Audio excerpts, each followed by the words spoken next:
Good morning बच्चों। जब जागो तभी सवेरा। कैसे हैं आप लोग? उम्मीद है कि मेहनत से पढ़ाई करते होंगे। आज हम लोग रियल नंबर्स यानी वास्तविक संख्याओं में एक नया topic fundamental theorem of arithmetic अंकगणित की आधारभूत प्रमेय का अध्ययन करने जा रहे हैं। इसके पहले हमने देखा कि नंबर लाइन पे जीरो के दाहिनी तरफ जो संख्याएं थी वो कैसी थी? पॉजिटिव यानी धनात्मक, और जीरो के बाईं तरफ जो थी वो कैसी थी? निगेटिव यानी ऋणात्मक। तो पॉजिटिव संख्याओं को पॉजिटिव इंटीजर और निगेटिव को निगेटिव इंटीजर बोला गया। पॉजिटिव इंटीजर्स के दो प्रमुख गुण,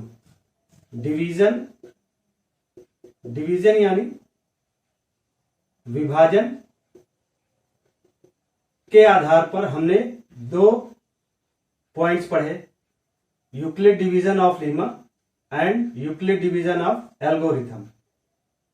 एल्गोरिथम किसी भी समस्या के समाधान में यूक्लिड डिवीजन ऑफ लीमा के माध्यम से हल करने का प्रयास किया। आज हम लोग पढ़ेंगे पॉजिटिव इंटीजर्स के दूसरे महत्वपूर्ण गुण, मल्टीप्लिकेशन के। ठीक ना? मल्टीप्लिकेशन यानी गुणन।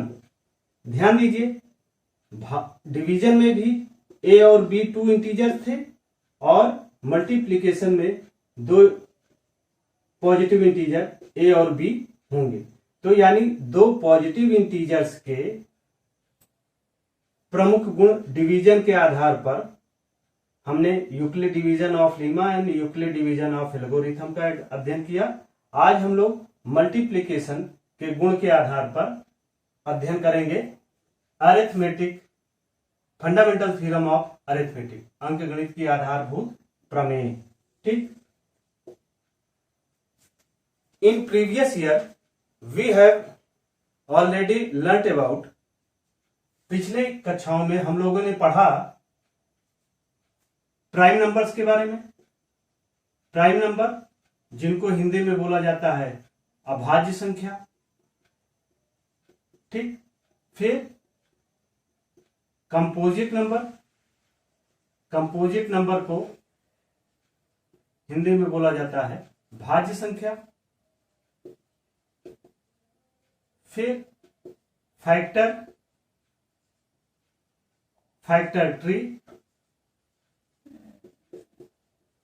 Tree, LCM and HCF.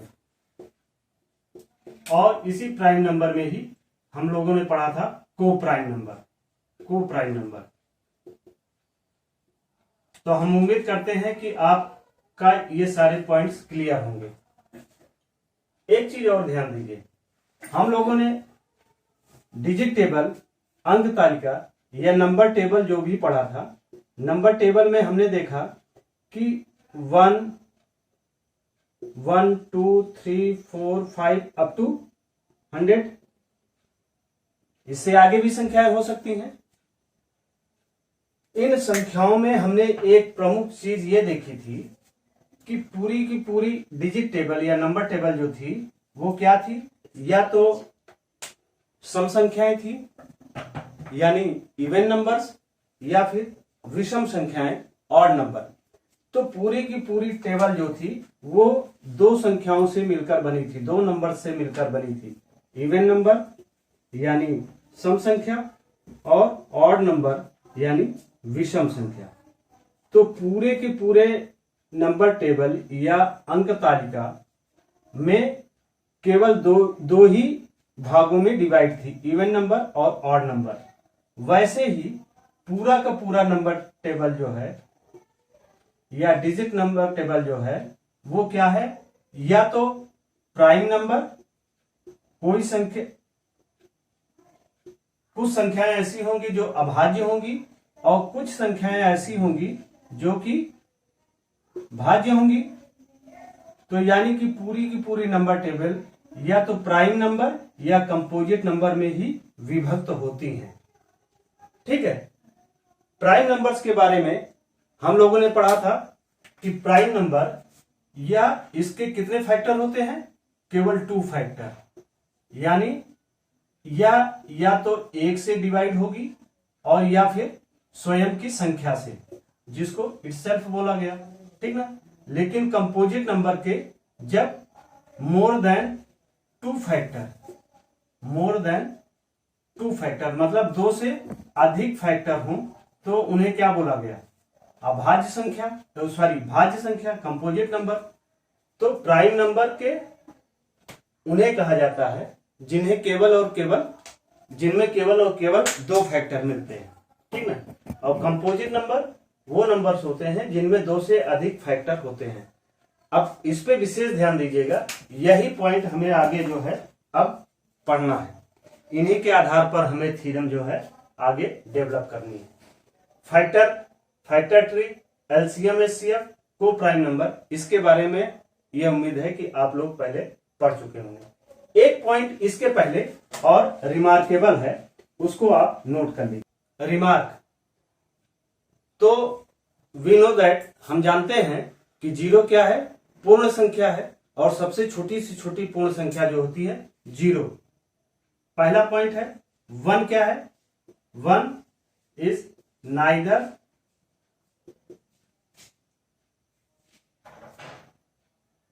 Prime number and nor composite number.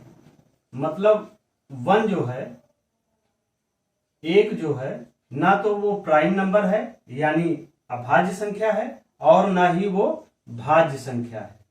मतलब 1 को ना तो भाज्य संख्या माना जाता है और ना ही अभाज्य संख्या माना जाता है। दूसरा 2, डिजिट 2 जो है, दूसरा अंक जो है वो क्या है, वो कैसा नंबर है, वो इवन नंबर है। इवन यानी सम संख्या है, ठीक ना। दूसरी चीज, यह छोटी सी छोटी स्मॉलेस्ट प्राइम नंबर भी है।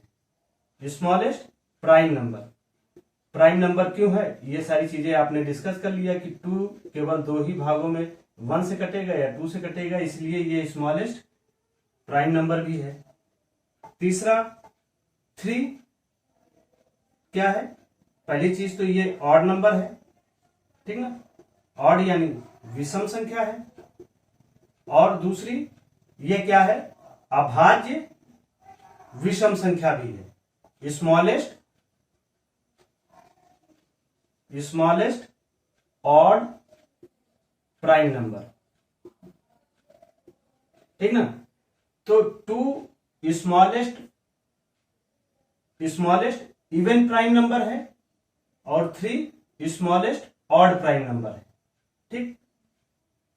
यानी छोटी सी छोटी अभाज्य संख्या भी 2 है और सम संख्या भी 2 है, और 3 जो है वो विषम संख्या है और छोटी सी छोटी विषम अभाज्य संख्या भी है। 4 क्या है, वो स्मॉलेस्ट कंपोजिट नंबर, यानी स्मॉलेस्ट छोटी सी छोटी भाज्य संख्या है। स्मॉलेस्ट कंपोजिट नंबर यानी भाज्य संख्या, छोटी सी छोटी भाज्य संख्या क्या होती है, वो 4 है। इतना ही नहीं, 4 देखिए क्या है, भाज्य है और भाज्य के साथ साथ क्या है, सम भी है। तो छोटी सी छोटी सम भाज्य संख्या जो होगी, यानी स्मॉलेस्ट इवन कंपोजिट नंबर, वो भी 4 होगी।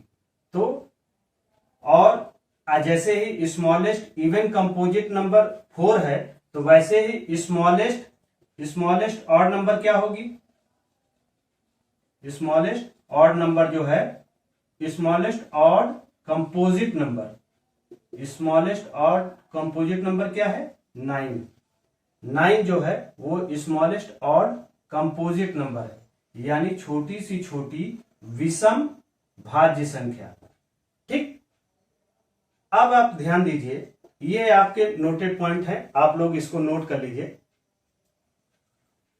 फंडामेंटल थ्योरम ऑफ अरिथमेटिक अंकगणित के आधारभूत प्रमेय में पहली थ्योरम है, every composite number can be expressed factorized as a product of primes and the factor is unique apart from the order in which the prime factors occur. यानी प्रत्येक भाज्य संख्या को अभाज्य संख्याओं के एक गुणनफल के रूप में व्यक्त किया जा सकता है तथा यह गुणनखंड अभाज्य गुणनखंडों के आने के क्रम के बिना अद्वितीय होता है। इस थ्योरम में 3 पार्ट है, यानी इस थ्योरम को हम लोग साधारणतः 3 भागों में बांट के पढ़ते हैं। सपोज एग्जाम्पल्स के रूप में मान लीजिए 28 है, अगर 28 का फैक्टर किया जाए, 28 कैसी संख्या है? प्राइम है कि कंपोजिट है? 28 कैसी है? इसके एक से अधिक फैक्टर प्राप्त होंगे, तो इसलिए 28 कैसी है? वो है कंपोजिट नंबर। कैसा नंबर है? कंपोजिट नंबर है, ठीक ना। दूसरा, अब आप इसे डिवाइड कीजिए, 14 2 जा 28, फिर 2 से ले जाइए, 7 2 जा 14, फिर 7 1 जा 7, ठीक ना। इस आधार पे आप देख सकते हैं कि ये 2 2 और 7 इसे कैसे लिखा जा सकता है? 2 इंटू 2 इंटू 7। अब देखिए 2 क्या है? वो भी प्राइम नंबर है, हाँ? और ये भी 2 प्राइम नंबर ही है। 7 भी क्या है? वो भी प्राइम नंबर है। तो यानी इसमें कहा क्या जा रहा है कि every composite number can be expressed factorized as a product of primes. यानी प्रत्येक, केवल 28 को ही नहीं, जितने भी कंपोजिट नंबर हैं, सभी कंपोजिट नंबर्स को प्राइम नंबर्स के रूप में, ठीक ना, प्रोडक्ट ऑफ प्राइम नंबर्स के रूप में व्यक्त किया जा सकता है। यानी 2 इंटू 2 इंटू 7 इक्वल टू 28।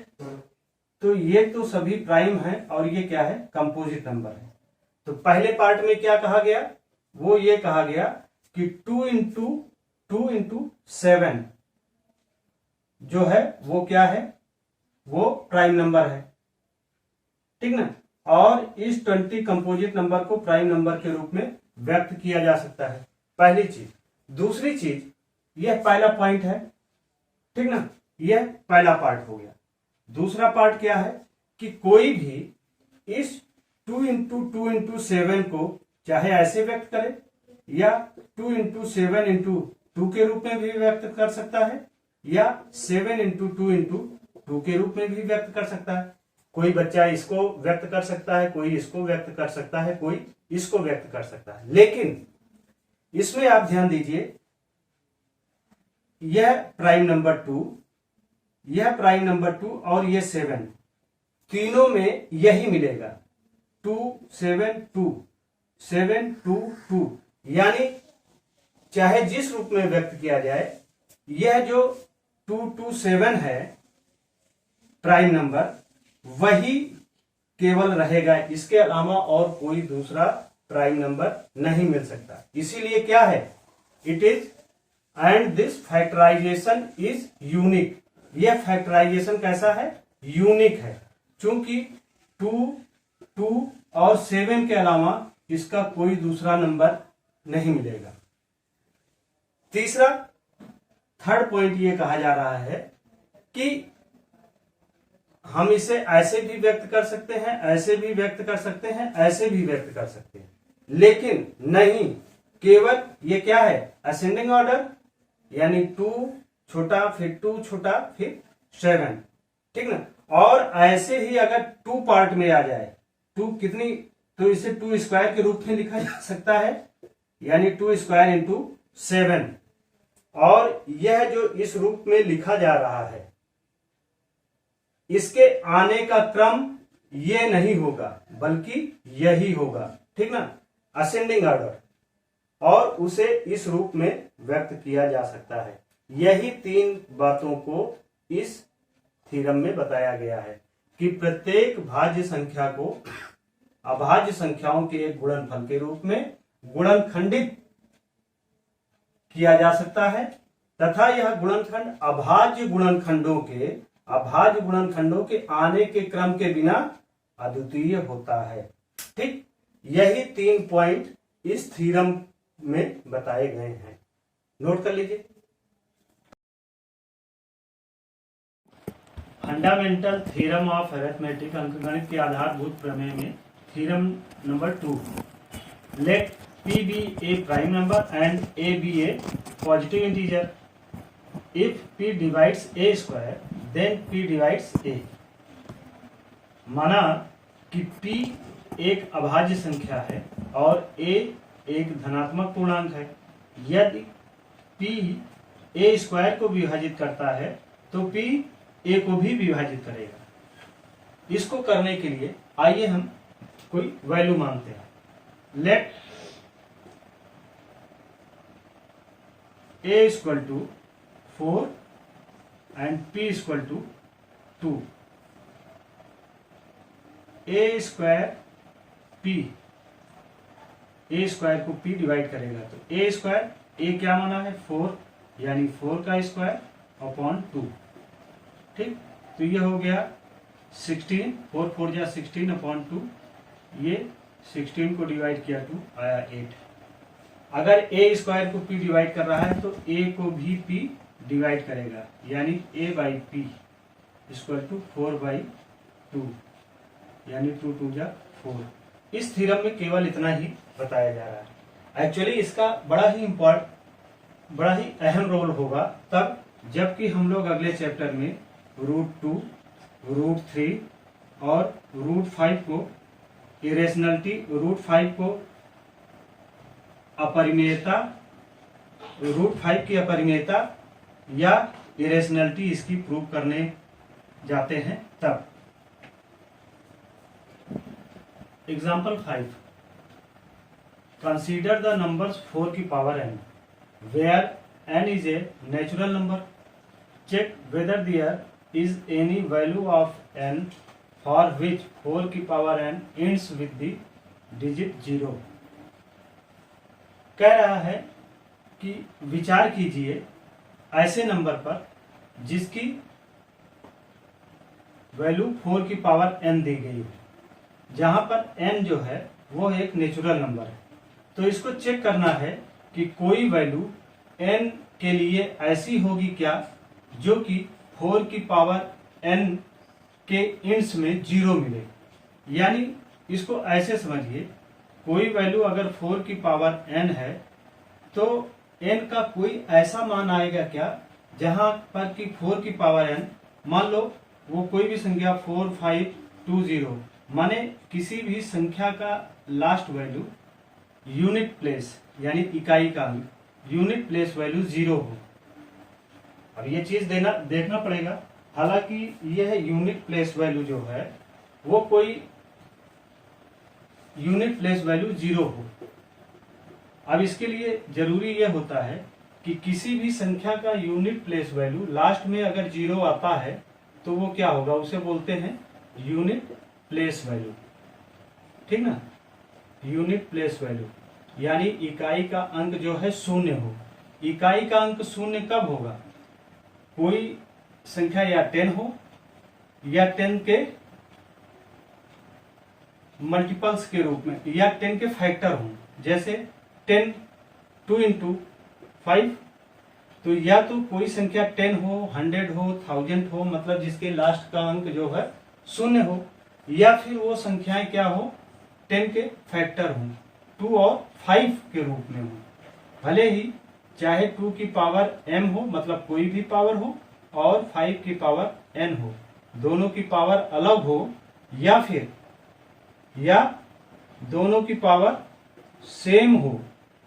ठीक ना, इन दोनों ही कंडीशन में यूनिट प्लेस वैल्यू 0 आएगी।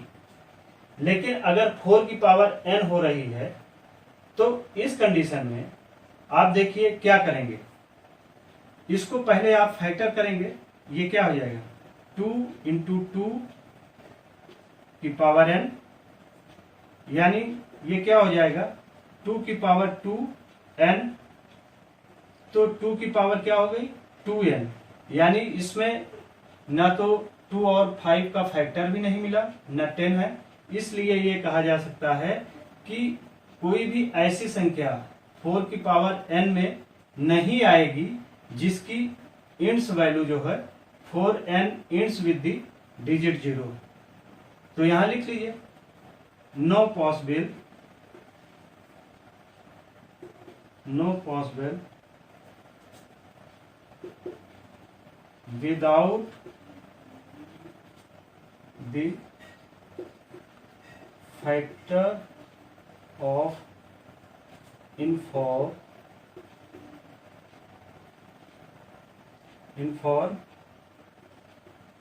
2 into 5, no possible without the factor of in for 2 into 5, then 4 की power n no ends with the digit 0। बात समझ में आई कि नहीं, कि अगर किसी भी संख्या में यूनिट प्लेस वैल्यू यानी इकाई का अंक 0 तभी होगा जबकि वहां पर या तो 10 हो या 10 का फैक्टर हो 2 इंटू 5 हो। मान लीजिए कोई भी एक संख्या है, ठीक ना, कोई एक संख्या है जिसके 4 फैक्टर हैं a b c d, तो यहां पर चाहे जो भी संख्या हो, जो भी फैक्टर आवे, लेकिन लास्ट में 2 इंटू 5 आए, कम से कम 2 इंटू 5 भले ही पावर 1 ही आए, लेकिन यह आवश्यक है कि वहां 2 और 5 के फैक्टर मिलते हों, तभी यूनिट प्लेस वैल्यू वहां पर 0 मिल सकेगी। ठीक है, सब्सक्राइब करें हमारे चैनल संतोष स्मार्ट क्लासेस को और बेल आइकन दबाना मत भूलें। धन्यवाद।